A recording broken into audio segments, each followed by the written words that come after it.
सगा तुम्हर लुगरा रिग बिग चमके ने गोई तुम्हर लुगरा सगा तुम्हर लुगरा रिग बिग चमके ने गोई तुम्हर लुगरा सगा हमर लुगरा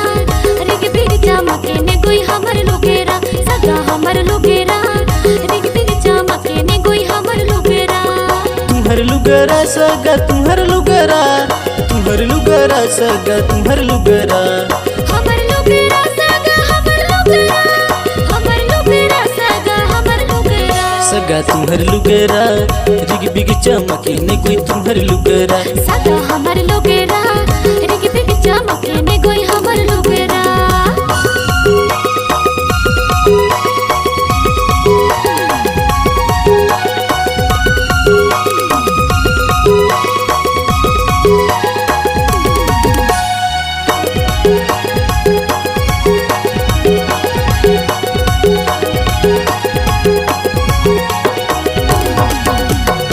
सज संवर के तय गली डहर निकले सज संवर के तय गली डहर निकले सोच छत्तीसगढ़ी हाजी तोरे पिछू डहरे गोबरो छेना थोपे बारी डहर निकले गोबरो छेना थोपे बारी डहर निकले सुनसान देख कबर मोरे डहर ससरे सज संवर के तय गली डहर निकले सज संवर के तय गली डहर निकले सोच छत्तीसगढ़ी हाजी तोरे पिछू डहरे गोबरो छेना थोपे बारी डहर निकले गोबरो छेना थोपे बारी डहर निकले सुनसान देख कबर मोरे डहर ससरे तोरे कोती डहरे जी तोरे कोती डहरे मोरे डहर ससरे जी मोरे डहर ससरे अरे ये सगा काहे जी तै तो बिकट सुंदर दिखथस वो सही ईमान से झकास लगथस वो चल झूठा अरे सुन तो काहे बताना सगा तुम्हर लुगरा रिग बिग चमके ने कोई तुम्हर लुगरा सगा हमर लुगरा रिग बिग चमके ने गोई हमर लुगरा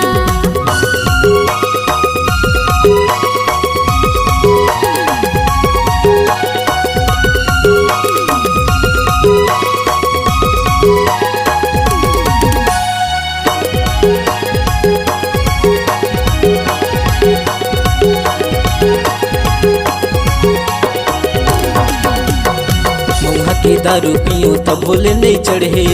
मुहा के दारू पियो तब भोले नहीं चढ़े एक नजर देखो तोला नजर न सधरे हरे माया रू जोड़ी मोला फसाई डारे हरे माया रू जोड़ी मोला फसाई डारे मिठू बोली बोल के मोला मोही डारे मुहा के दारू पियो तब भोले नहीं चढ़े मुहा के दारू पियो तब भोले नहीं चढ़े एक नजर देखो तोला नजर न सधरे हरे माया रू जोड़ी मोला फसाई डारे हरे माया रू जोड़ी मोला फसाई डारे मिठू बोली बोल के मोला मोही डारे मोला मोही डारे जी मोला मोही डारे मोला मोही डारे जी मोला मोही डारे ये सगा काए ये तो लहर फहर लुगरा के मैं दीवाना हो गया हूँ अरे महू हतोर दीवानी हो गए होगा तभी तो कहथूं सगा तुम्हर लुगरा रिग बिग चमके ने कोई तुम्हर लुगरा सगा तुम्हर लुगरा रिग बिग चमके ने कोई तुम्हर लुगरा सगा हमर लुगेरा रिग बिग चमके ने गोई हमर लुगेरा तुम्हर लुगरा सगा तुम्हर लुगरा तुम्हर लुगरा सगा तुम्हर लुगरा हमर लुगेरा सगा हमर लुगेरा हमर लुगेरा सगा हमर लुगेरा सगा तुम्हर लुगरा रिग बिग चमके ने कोई तुम्हर लुगरा सगा तुम्हर लुगरा रिग बिग चमके ने कोई तुम्हर लुगरा सगा हमर लुगेरा रिग बिग चमके ने गोई हमर लुगेरा रिग बिग चमके ने कोई तुम्हर लुगरा रिग बिग चमके ने कोई तुम्हर लुगरा रिग बिग चमके ने कोई तुम्हर लुगरा।